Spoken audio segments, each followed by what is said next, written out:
इस वक्त मैं वादी तिलेल के एक दूर दराज इलाके में मौजूद हूँ। इस इलाके का नाम रफोजू, एक दूर दराज इलाका है वादी तिलेल का। आज यहाँ के लोग मरकजी सरकार, जिला इंतजामिया बांडीपुरा और साथ ही साथ मौजूदा सरकार से सवाल पूछ रहे हैं। सवाल ये है जनाब, आज तक आप लोगों ने इस इलाके के लिए क्या किया है? सिंपल और सीधा सा सवाल। इस इलाके के लोग मेरे साथ मौजूद है बातचीत करने के लिए और इस इलाके के हालात जानने के लिए आज हम यहाँ पहुंचे हैं। इनसे आज बातचीत करने की कोशिश करेंगे और जानेंगे इस इलाके में किस तरीके की मुश्किलात है और लोग किन मुश्किलात का सामना कर रहे हैं। सबसे पहले आपका नाम जानना चाहेंगे और आप इस इलाके में रहते हो, क्या कुछ मुश्किलात है इस इलाके की? जनाब, आपका यहाँ आने का मैं आपको मुबारकबादी देता हूँ। 1947 से लेकर आज तक यहाँ 2 साल पहले डीसी साहब का एक ही दौरा हुआ। यहाँ के मुश्किलात में कहाँ से शुरू करूँ, कहाँ ख़त्म करूँ, ये मुझे कोई अंदाज़ा ही नहीं है।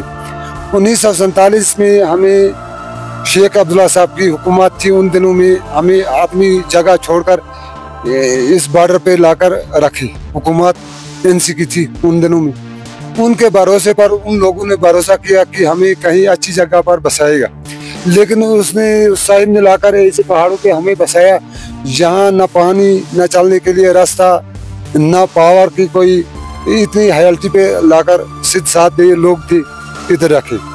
और 1972 में जब इन पोस्ट में कब्जा लेना था इंडिया को, उन दिनों के जो मैट्रिक पास लड़के थे 12 लड़के इस एरिया से फौज को मदद करते करते ही गलेशर का जद पे आए। और उन दिनों से आज तक कभी नहीं पूछे कि आपके कोई जवान मरता है यहाँ, क्या वजह हो गया, आपको बैठने के लिए जगह नहीं है। एनसी हुकूमत ने कभी हमें नहीं पूछा। शेख साहब का जमाना वो भी गुजर गया। डॉक्टर फारूक अब्दुल्ला साहब आया, चीफ मिनिस्टर रहा, उसने भी कभी नहीं पूछा इन लोगों को। उसके बाद उमर साहब आया, कभी नहीं पूछा। अगर आज उनको कुछ मतलब मुश्किलात होते हैं, इनकी बददुआई उससे होती है। क्या कुछ मुश्किलात है इस गांव के, थोड़ा तफसीलन बताएं। इस गांव के बहुत मुश्किलात है। यहाँ मैं पहले ही मैंने बताया कहाँ से शुरू करूँ। पहले चलने के लिए रोड नहीं, दूसरा पावर, बिजली हर जगह मतलब मिली। इस दौर पे यहाँ पे अभी दिया जलाते, यहाँ कहीं सोलर मिला वो उससे गुजारा कर रहे हैं लोग। तो यहाँ अगर मैं गिनूंगा तो मतलब आप, मैं कह नहीं सकता हूँ, तो आप वो बातें पूछ नहीं सकता है। जैसे राशन हम लाते हैं स्टोर से, कहाँ से लाना पड़ता है? पहले हमें दावर गुरेज से लाना पड़ता था।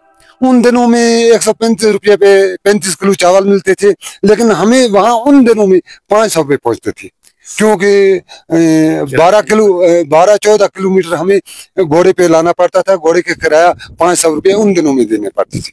आज इस टाइम पर हमें अगर चावल का क्विंटल रुपया 3000 पे मिल रहा है, लेकिन यहाँ हमें 6000 पे पहुँचता है।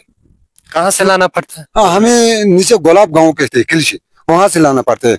देखो अभी यहाँ का मौसम, 15 सितंबर के बाद यहाँ बर्फ पड़ेगा, कोई गाड़ी यहाँ कामयाब नहीं होती। एक तो रोड बिल्कुल है ही नहीं लायक का, यहाँ पर पैदल लाना पड़ता है। 15 सितंबर से लेकर 15 जून तक यहाँ बिल्कुल कटअप रहता है, ये गुरेज से कटअप रहता है। कश्मीर की तो बात ही नहीं है।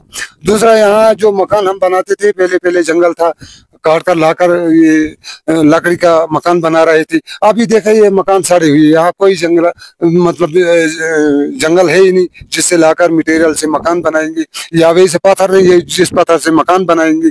देखो इन मकानों पे लोग रह रहे हैं। अगर बारी बार पड़ता है, हो सकता है, मुझे यही अंदाजा है कि यहाँ अंदर मर कर जाएंगे। आपसे जाने की कोशिश नहीं, जब यहाँ पे पेशेंट होता है खासकर विंटर के टाइम में, उस टाइम किस तरीके की मुश्किलात यहाँ पे होती है? बहुत मुश्किल, दवाई के लिए मर रहे, बहुत लोग मारे। यहाँ पे डिस्पेंसरी यहाँ कुछ भी नहीं। यहाँ मूवमेंट करना कोई मतलब गुंजाइश ही नहीं, कहाँ जाएंगे? कितना बर्फ पड़ता है यहाँ पे? यहाँ 10 मीटर से ऊपर 10 फीट से ऊपर, 10 मीटर से ये पोर्ट जो है, वहाँ जो हमें पोल लगाए गए, वहाँ देखो आप, उनसे पूछो आर्मी से, इंडियन आर्मी से, कितना बर्फ पड़ता है। फुट का हिसाब से पड़ता है नीचे। यहाँ पे पहले ही राशन डंप करना पड़ता है। डंप हम सितंबर 15 के बाद डंप करते हैं, जून तक दवाई लाकर घरों में रखते हैं, लेकिन वो भी अनजाने से खाना पड़ता है। क्या पता है, कोई बोलता है मुझे पेन होती है, हमें ये पता नहीं कौन सा दवाई देना है, कोई डॉक्टर है नहीं, तो आप अंदाजे पे खा रहे हैं लोग। यहाँ पे डिस्पेंसरी वगैरह कुछ नहीं? नहीं, कुछ नहीं, कुछ नहीं, किसी हुकूमत ने आज तक पूछा ही नहीं। अगर विंटर में कोई बीमार हो तो फिर यहाँ नीचे नहीं ले जा नहीं, नहीं ले जा सकते, नहीं ले जा सकते। बस उसका इतना ही बोलते हैं कि उसकी डेथ हुई, बस शॉर्ट। चाहे वो महीने को बीमार हो जाए, 10 दिन को हो जाए, 6 महीनों पे बीमार होकर मारेगा, ऐसे तड़पते मारे। हमने देखा यहाँ पर आते हुए हमारी नजर पर यहाँ पर एक मकान है, वहाँ पर स्कूल है, वहाँ पर स्टाफ है। स्टाफ होने का वजह क्या, जब बैठने के लिए जगह नहीं है। देखो यहाँ लोगों ने अपने कमरे एक एक दो बनाए, जब से यहाँ स्कूल दिए गए। मिडिल स्कूल है, मिडिल स्कूल है, स्कूल बिल्डिंग कोई नहीं बनी, बगैर किराया दे रहे अपना। 8th क्लास तक वहाँ सभी बच्चे एक ही रूम में एक ही रूम में पढ़ रहे, ना तो उसका किराया मिलता है ना कुछ, और लोगों ने खुद अपना बनाकर दे दिया है।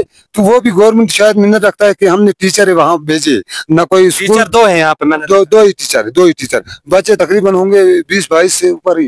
यहाँ पर रोड भी है लेकिन बेहतर रोड नहीं। हम आते हुए बड़ी मुश्किल से यहाँ पे पहुंचे। कोई 1-2 महीने के लिए चलेगा, जुलाई जून में खुलता है। नहीं, जुलाई 15 से खुला है ये, कुछ अभी 15 सितंबर तक ये चलेगा। तो 15 सितंबर के बाद ये फिर बंद जो पहली बर्फबारी होगी यहाँ नहीं आ सकता। अब 15 सितंबर से यहाँ बर्फ 1-2 फुट पड़ेगा, तो उससे कोहरा जम जाता है, फिर कोई गाड़ी यहाँ पे बिजली भी नहीं है। रात में क्या इस्तेमाल करते हैं? कुछ भी नहीं। ये आप समझो यहाँ के लोग जिंदा लाश है, बाकी कुछ नहीं। रुपया 10 कमाएंगे, वो भी इंडियन आर्मी के साथ काम करके, बाकी कोई नहीं। यहाँ के SPO 2-3 है, तो उनको भी मतलब परमानेंट नहीं किए, रुपया 5,000-6,000 लेते हैं, बस उसी से गुजारा कर रहे हैं। अच्छा, जो वादे सरकार ने किए थे अभी तक नाकाम नहीं कर सके। सब झूठे, सब। अल्लाह बचाए, अल्लाह इस सरकार से बचाए, अल्लाह बचाए, अल्लाह बचाए, अल्लाह बचाए। उस दुनिया में जवाब देना आसान है, यहाँ देना बड़ा मुश्किल है। बड़ी मुश्किल है यहाँ पे लोगों को, यहाँ पे जब रहते हैं खासकर विंटर के टाइम में। बड़ी मुश्किल। झूठे वादे लोग इतबार कर रहे हैं, लेकिन चलो उनका दिन चलेगा। उनको ये सोचना है कि हम 2 लाख 3 लाख रुपया तनख्वाह ले रहे हैं, हमने किसी गरीब का घर देखा है, किसी की मजबूरी देखा है, ये मजबूरी हम आगे क्या बोलते दिल्ली सरकार तक पहुँचाएंगे। नहीं, यहाँ आप आते इधर से गए, भूल गए। यहाँ पे पानी की सुविधा है, जैसा होना था वैसा नहीं। अंदर घरों में पानी नहीं। हमने देखा यहाँ पर नलके हैं जो खुले हैं, यहाँ पे पाइपें हमने देखी बिखड़ी हुई पाइप। अभी चलेगा तो, लेकिन हवा तूफान जब यहाँ चलता है तो उस टाइम पर कौन पानी ढूंढता है, बर्फ पिघल कर खाते। अच्छा, विंटर में यहाँ पे पानी नहीं होता है? कामयाब उतना नहीं। फिर विंटर में क्या करते हैं? अभी मान ले कोई 1-2 साल से थोड़ा बहुत चल रहा है पानी, उससे पहले तो बर्फ का ही गुजारा कर रहे हैं। पर कोई अभी तक कोई एमएलए आए आपके ये दाद सुनने के लिए? नहीं, वोट का दिन पर तो रात दिन करके आते, वोट आई, उसके बाद फिर बोलते आगे हमने मतलब ये कागज आपका लिखे है, रफूजी को जगह मिलेगी, पैकेज मिलेगी, लेकिन कभी भी नहीं मिला हमें, कभी ना उम्मीद रहे हम। चलिए, बहुत शुक्रिया। और भी मुकामी लोग हैं, आपसे भी जानने की कोशिश करेंगे। सबसे पहले आपका नाम जानना चाहेंगे और क्या कुछ मुश्किलात है आपके गाँव में? मैं अली मोहम्मद जीरू हूँ, यहाँ का रहने वाला। रफूजी 1 पर हम रह रहे, यहाँ हमारे मुश्किलातों पर अगर जाएंगे बहुत मुश्किलात, हमारे को कोई पूछने वाला नहीं। पहले तो हमारे को यहाँ एक टंकी बना रखे है कि पानी जल घर घर में जल, हाँ, जल मिशन, वो तो यहाँ उसका नाम निशान नहीं, वो मिट गया। हम पानी के कतरे कतरे के लिए यहाँ मरते। विंटर को हमारे को ऐसी बीमारी आती, हम बर्फ पिघाल कर यहाँ पानी खाते। यहाँ पर कोई हमारे पास पहुंचने वाला नहीं है। हमारा यही है नंबरदार, ये भी बीच में हम इसी को फोन कर रहे हैं कि हमारे पास ये मुश्किलात है, पानी नहीं है।